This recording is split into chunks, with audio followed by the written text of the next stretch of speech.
both of these cars have actually been totaled. This thing was only $3,500. I don't want to press this button, but I'm going to.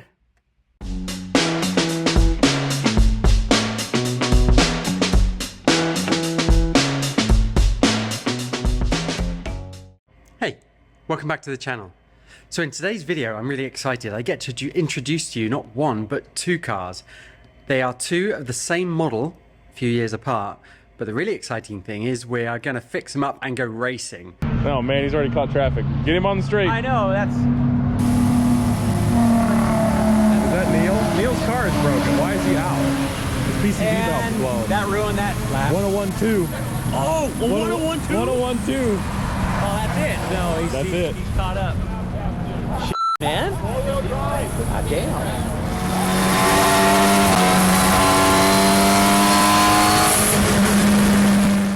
So without further ado, let's just jump into it. So if you've been following me on Instagram, you would have seen these posted a while back. These are Audi S4s.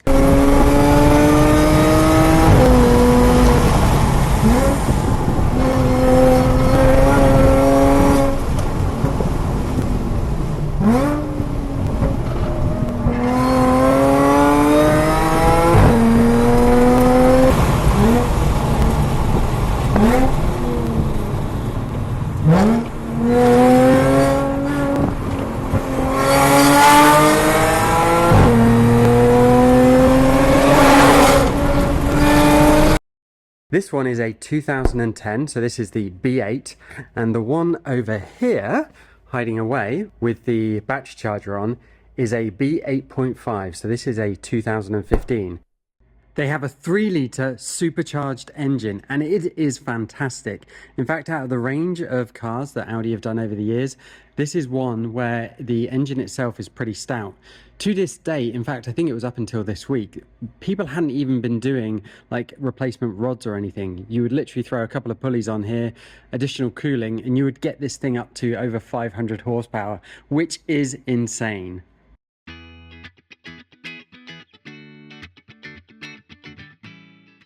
So we'll take a look around in a minute, but let's take a quick look under the bonnet. Now, I've actually already had to replace the stay there. As you can see, it does not want to stay up.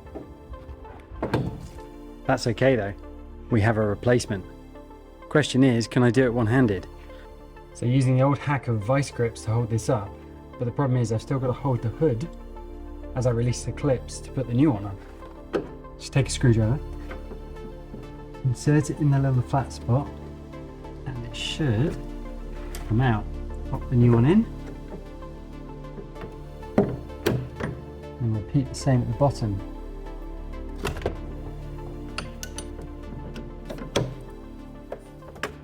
Voila! Okay, great. Now let's delve a little bit further. So I need to clean this car for sure, but there are plenty of other things I need to do, which is where it's going to start. So as you can see, this V6, this 3-litre V6, you can see the supercharger on top there, is in okay condition. You can see some rust on the nuts, just where again, salt belt car. When I went to have a look at this car, there were a couple of issues which was stopping it from being released from the auction itself. One of them was actually this catch here, and you can see that just sprung back. So the salt had actually corroded that so much, they were going to have to replace this. So I turned up with a can of WD-40 essentially, managed to fix this on the spot, which was fantastic. But overall, it's not too bad. We need to do some general maintenance, like change the oil, change the transmission fluid, coils, plugs, get the supercharger off and go through the intake. So we're going to do all that, and I'll step you through it. This has got 115,000 miles on the clock. And yep, it's got a couple of dents and there's some scrapes there. I think most of that will polish out. But you have to remember that this thing was only $3,500 from a dealer auction. Now, yep, there were fees on top of that, and I did actually have to pay for it to be shipped. But $3,500 for this car is amazing. Anyway, so as you can see, this thing is straight as an arrow. It was actually maintained most of its life by a Porsche dealer. Alright, so quick tip then. What you can do is you can go into the Carfax either site or app and go to Car Care and add the VIN to your section. What it will do is it will actually pull up the history, as you can see here, of the vehicle, all the maintenance it's had that Carfax can read. As you can see though, this car was well maintained. It saw the dealership frequently for oil changes and service, which is really good to see. One thing you will notice then around the 30,000 miles, it switched from Audi to Porsche. Now I assume, I looked these up, they were kind of down the road from each other. I just think maybe this was a change of how it was reported. But anyway, it saw the dealership frequently, which is brilliant. So I mentioned there were a couple of issues with this car that was actually stopping it being released from the auction. The other one was with the rear lights. Now if I just pop the trunk, you can see there it's actually missing that shield. So I have that shield actually in the back of the other one. But anyway, so it's missing that shield. And what happened was, it looks like they've actually removed a module here. So I'm guessing this is why the rear backup camera doesn't work, because there's a module that should sit there. I will find out by taking apart the other one. Hey look, benefit already to having two. But these lights, in Googling it, weren't coming on. And when I did a quick Google, what I found out was this connector itself can fail. Now, the dealer were actually talking about replacing these lights, which I really didn't want them to do because they're like 500 bucks a pop or something silly. So again, just turned up to the dealer with a can of electrical cleaner, cleaned up the contacts, put some contact grease, which is actually an insulator, but just make sure it doesn't get any more water in there, on the connector, connected the back up, gave him a wiggle, and that all went away. But overall, apart from the dents and okay, starting some surface rust here and here, because it was again up in northeast, another salt belt car. So it had a fairly rough life, but overall, I mean, this thing actually drives pretty well. So the car itself was actually delivered to me by a friend, and it appeared on my driveway the night before I actually flew out to go and get the 2015. Now the 2015 has got quite a bit more of an interesting story. And I'll go through that and just kind of walk you through a little bit about the 2015 before we do a cold start.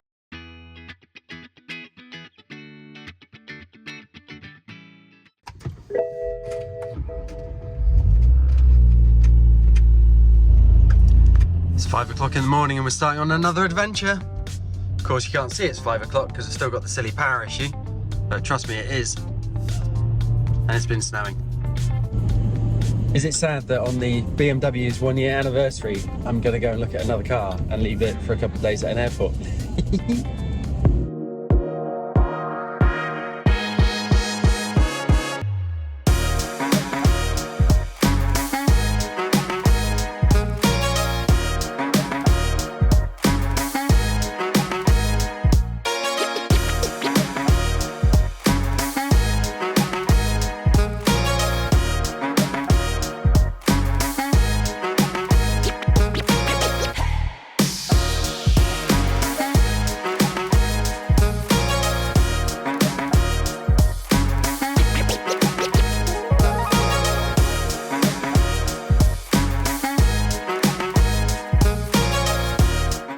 Any?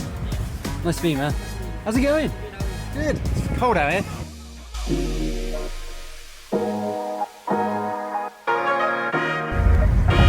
Home of Miller.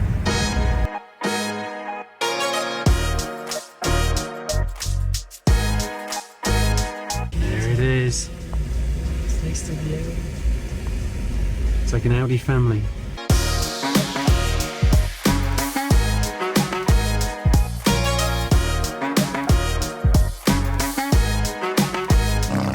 Check it all out and then go pay for it.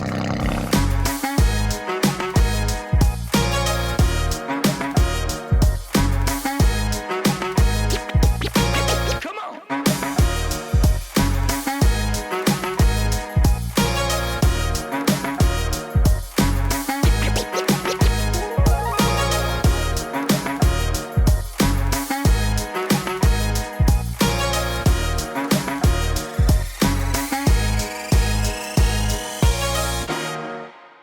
So Emmy has just gone inside to get the tuner and take some personal belongings out of the car, but I think we're going to make this work. Just need to go to the bank now and get all that taken care of. Oh, getting a call.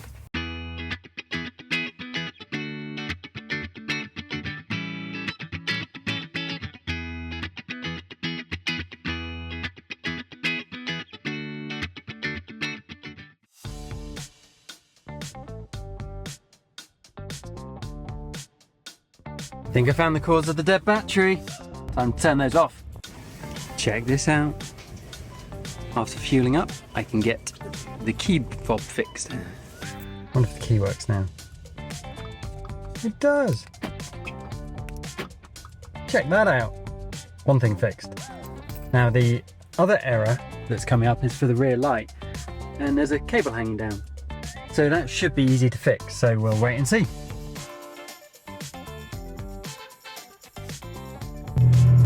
You might be wondering what that goodness awful noise is. It's the exhaust. It has got to go. I am 5 minutes in to my trip, so 9-hour trip. I'm 5 minutes in and I already can't stand it. Oh! I remember seeing people like that with exhaust like this driving down the street. I've got to put some headphones on in a minute. Ugh. All right, we've done about 74 miles or 75 miles and stopping just to get a feel for fuel economy, but also to fill up with 93 before I run out. So I found another gas station that has 93, which is great. So let's see how it does.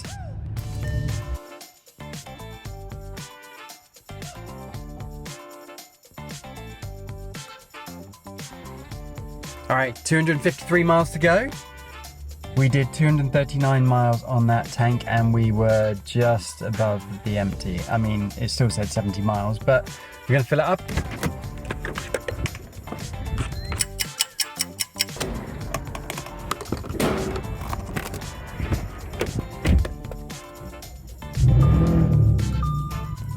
And there we go, 20.5 miles to the gallon. So the average speed was a little bit higher then, but we should have enough to get us all the way home.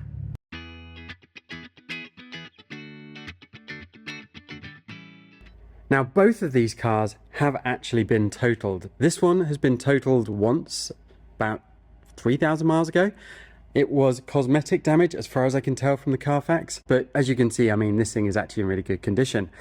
This one, on the other hand, the 2015, has got 38,000 miles on the clock and it's been totaled at least twice, or at least that's what it shows on the title.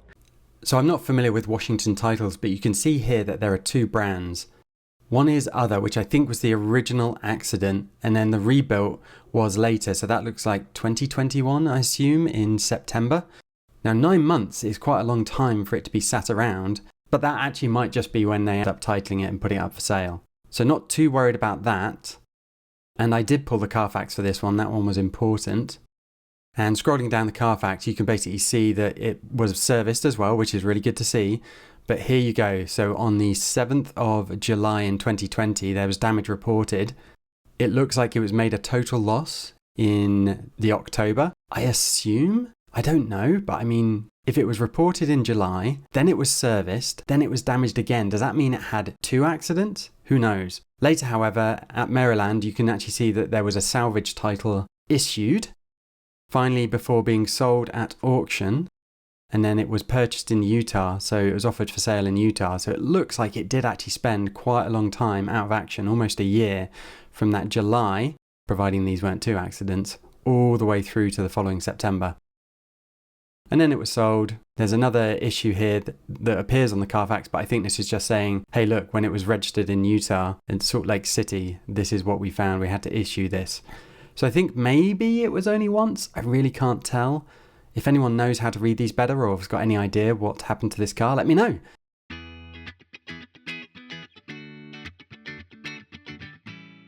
And here is the B8.5. So again, needs a little bit of a clean. We'll get to that. Being such low mileage though, this needs less maintenance, and you can see just straight away the difference of a car that has got a lot fewer miles on. You know, these nuts, for example, there's no rust, there's no corrosion. Overall, this is in really good condition, which is great to see. Looks like we need to just check it doesn't have any coolant leaks, but I'm sure it's fine. Now, this car itself was totaled because at one point there was actually a hit over on the front left, and apparently some of the control arms and others had to be replaced. So there are some photos which I'll post up of the car at an internet auction, which again I found before going out to see it, so I knew this going into it. And the owner was very upfront about what the condition or situation of the car was. So before buying a car these days, the first thing to do is do a simple Google of the VIN.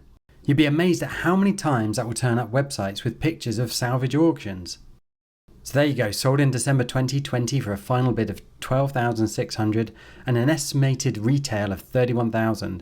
They got a good deal. From the pictures, not only do we get an insight into the damage, but we can also see that it was the first owner that put on the modified bumper and lowered the car. Stock cars sit much taller than this. Not worried about the door being open here, there's no evidence of frame damage, so it must have just been for the pictures. Oh, and back here we can see they also put the carbon fibre spoiler on. Finally, looking under the hood, it looks like they also put on the cold air intake. I know they didn't do the dual pulley upgrade and tune, as I found a shipping box from the previous owner. There was something else that was pretty funny. This here with the roof, you can see these swirl marks.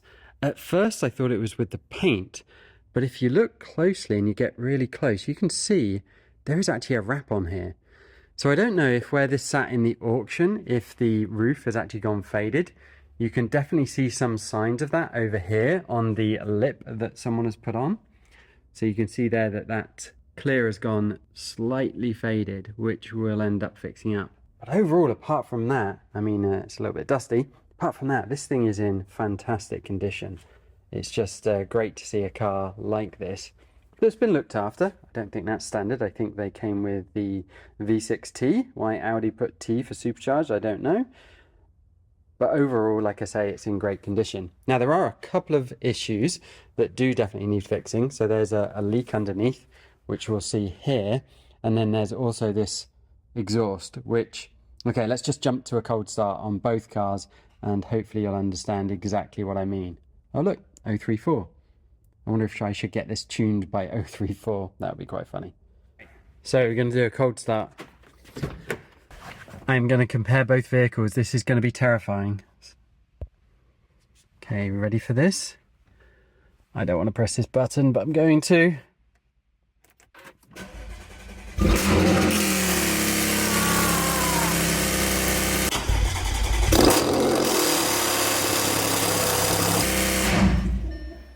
Alright, that's too much. I am never doing that again until I fix the exhaust, because that is just horrendous. And now for the normal one.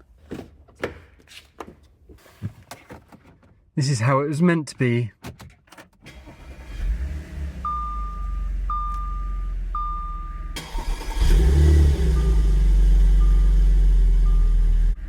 Isn't that insane?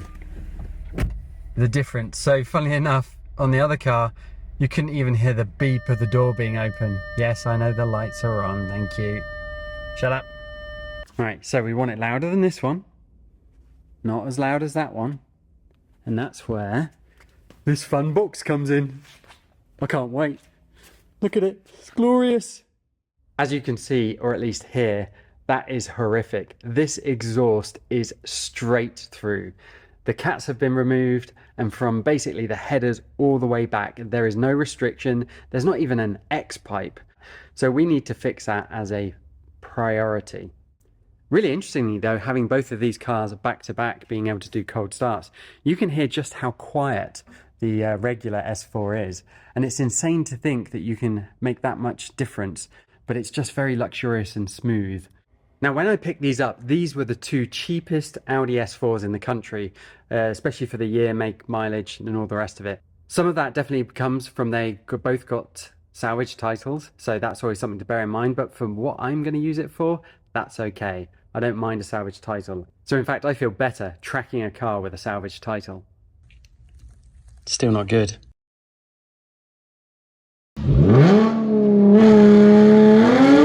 Oh my goodness, is that sand in the cylinders?